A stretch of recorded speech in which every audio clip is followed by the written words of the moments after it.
What's up, Lego builders? Welcome back to Coconut Brick Studios. Today I'm going to be sharing with you 4 things I would change about my Lego Star Wars Second Battle of Geonosis mock. Don't get me wrong, I loved the mock. I had a lot of fun building it and I feel like it turned out really well. I'm satisfied with the end result. That being said, I think it's fun to go back and look after the mock is finished and look and see what could have been done better, what could have been changed. That way, next time when I go to build a Geonosis mock, I know what to do or what not to do, and just to help me improve as a mock builder in general. The idea for this video came about because I was trying to figure out how to squeeze more content out of this mock. Typically when I build a mock, I've got the finale and I've got the cinematic. And I don't really have any other content to do with that mock, and I feel like I should make more videos around these mocks that I build, just because I put so much time and effort into them and then they're just gone after 2 videos. So this is going to be a little bit of an experiment. I've never done something like this before for one of my mock videos, so if you like this idea, if you watch the video and you want to see more of these, don't forget to let me know down below in the comments if I should do this for future mocks going forward. If you guys are excited to see what things I would change on my Geonosis mock, don't forget to execute Order 66 on that like button, and while you're down there, if you haven't already, consider subscribing so you won't miss out on my next mock project that I'm going to be announcing very soon. All that being said, let's go see what I would change. Alright, here's another look at the Second Battle of Geonosis, and the first thing I would change is actually the biggest, and it is the terrain. The whole thing. So when I built Geonosis, I did what I usually do. I have my base plates, and then I stick my filler brick on top of that, and then I put plate across that, and then I kind of build little divots, little valleys, kind of like what I did back there, just to add a little bit of flow and a little bit of change to the terrain so it's not completely flat. But you can see it's still relatively flat. It looks okay. I feel like this mock turned out okay, but I would definitely like to try something different. I have seen other people, specifically Solid Brick Studios and the Brick Wiz, doing much more dynamic terrain when it comes to Geonosis. So instead of putting down filler brick and then laying down a whole row of plate, they will basically put down brick in large chunks or sections on their base plate, so they have lots of these little plateaus, and then go ahead and put down plate and tile, whatever they're using to build the terrain, in between all of those, and then kind of connect all of those plateaus so that you have terrain that looks a lot more rugged and less flat and uniform like this.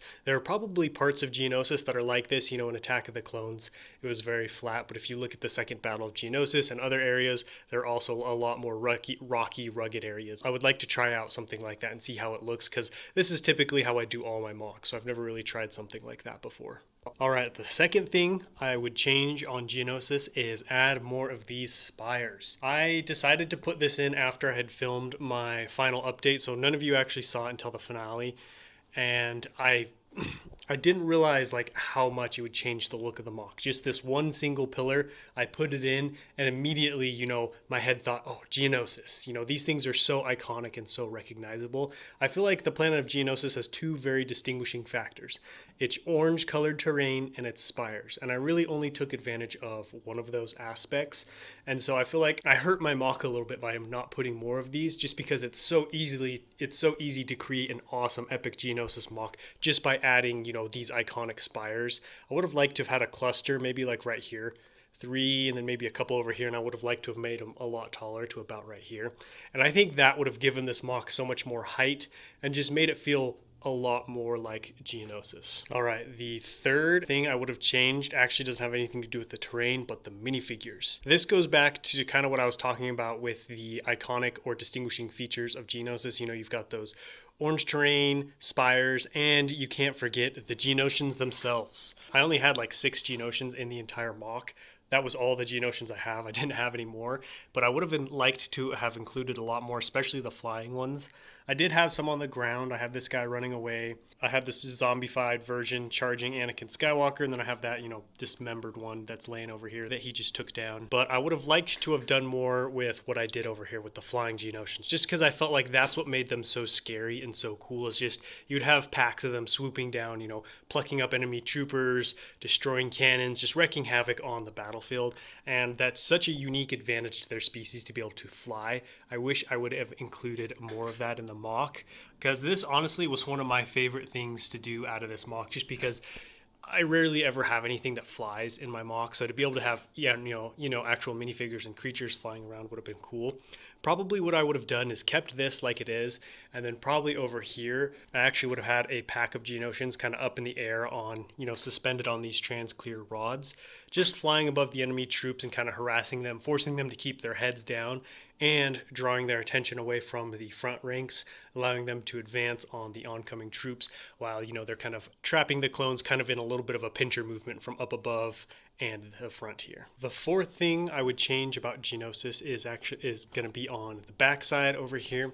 I tried to create a little bit of separation between these two areas. You have your front line where the action's happening, and then you kind of have the rear here where reinforcements are coming in, planning is happening, troops are resting, medics are tending to the wounded.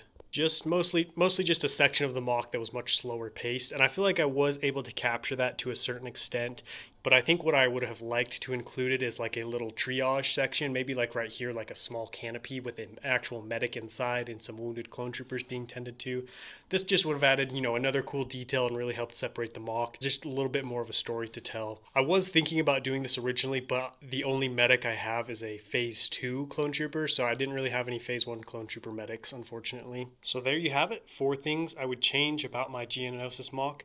That being said, like I said in the beginning, I really enjoyed this mock. I'm happy with how it turned out, but it's always fun to look back on your mock and see how it improved and what you can do better for next time. Well, that wraps up this video. Don't forget to let me know which of these changes you guys liked or didn't like down below in the comments. If there are any changes you would have made if this were your mock, and I will catch you guys next time, but until then, happy building.